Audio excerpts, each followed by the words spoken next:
Hello, for this video, I'm going to go over and discuss strategic management, how strategies are formulated, and do a brief SWOT analysis, the strengths, weaknesses, opportunities, and threats of a Fortune 500 company. And so I'm going to start with the strategy, defining and discussing strategic management. So it would be helpful to first discuss what a strategy is. So a strategy is a plan guiding the resource allocation to achieve long-term organizational goals.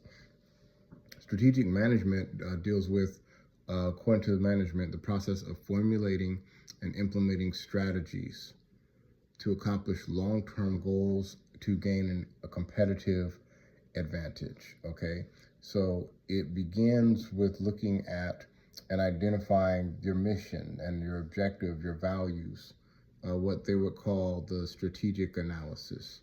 All right, knowing where you stand as an organization, your competitive position. So you're looking at your mission, your stakeholders, your core values, and your culture and your objectives. And then you have to look at the environment. So this would be like the SWOT analysis, taking in a look at some of your strengths as an organization, your weaknesses as an organization, opportunities in the environment for your organization, threats to the organization. That's a part of the strategic analysis that you would look at. Then you have to look at strategy formulation, okay, which is how you create the strategies, the process of creating strategies, all right? And they're done at three different levels. There's your corporate strategy, which is the overall encompassing goal of the corporation as a whole. Then you go down to the next level of your business strategies, which is looking more into like your departments within the corporation, and then the functional strategies, which is even more specific down to each area of the organization, like the marketing team or something. So you're developing strategies at different levels.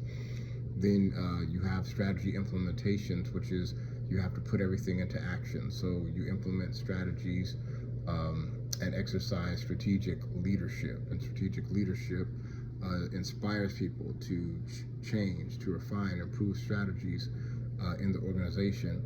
And then you have to look at the results and make adjustments. This is where the management skills that we've learned about, the planning, the leading, controlling process, and organizing, all come into play when you're trying to implement the strategy. So again, the strategy processes is threefold. It's strategic analysis, strategic formation, and strategic implementation, okay?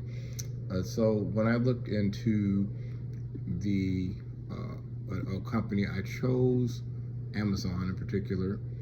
Amazon is very well known, and right now I believe it stands as number 2 on the Fortune 500 company list. And so I'm going to look into Amazon, and so some of their strengths, weaknesses, opportunities, and threats. So a strength is strong brand recognition. Everyone knows who Amazon is. I think that's pretty straightforward. Everyone knows who Amazon is. They offer a lot of items. I mean, I think you can purchase, I think, just about anything on Amazon. I used to think that Costco, you know, back in the day was like the place where you can get everything, right, in person, but now you can do that online with Amazon. It has a great network, a method for distributing their items to you. Amazon Prime and all these things, everything you can get in a minute. I mean, it's gotten to a point where you have same-day delivery, so the distribution is amazing. They have a strong financial performance. I mean, they're number 2 on the Fortune 500 for a reason. They have great revenues. They do a lot of great business, and they also have a big customer base. So that's a strength. Weakness, every organization has a weakness, so you have to kind of nitpick, it seems like, with Amazon, but I would say that what is a strength also can be a weakness. They partner with a lot of people, so they have a lot of third-party sellers, so that could be a potential weakness.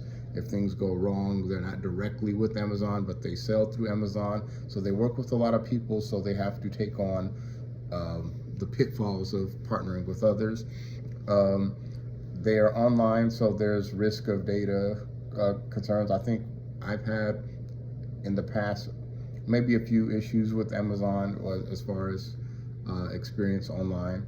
Um, it has differentiated itself, but now in this world today, it's a copycat world. There's so many other online sellers. There's Etsy and Alibaba and Temu. People are starting to copy Amazon's business model, and it's getting to a point where someone's going to try to see like how they can out Amazon. You know, how can I get you? I can probably get it to you in a few minutes at a lower cost. So it will be facing competition, regulatory issues, things like antitrust laws and things, monopolizing, you know, taking advantage of other companies. And then, of course, there's other people out there that can have, so opportunities, they can expand into more markets if that's possible. You see, they've already gotten into the TV industry with Amazon Prime. They are football games. They can just keep expanding. Who knows? They'll have an Amazon car for all you know. They can have more physical locations. More opportunities to just AI is a huge opportunity. Amazon, they have a new product, I believe, a new Alexa product that you're going to be having conversations with AI. It's a lot. Threats, of course, competition. There's competition. Same thing I said for weaknesses. You know, at antitrust laws, cybersecurity. And anything that they can't control. I mean, financial issues, you know, consumers may not be able to spend as much. So there's other things that beyond their control that they may face. So thank you very much for watching the video. I hope that it was a little informative for you, and see you next time.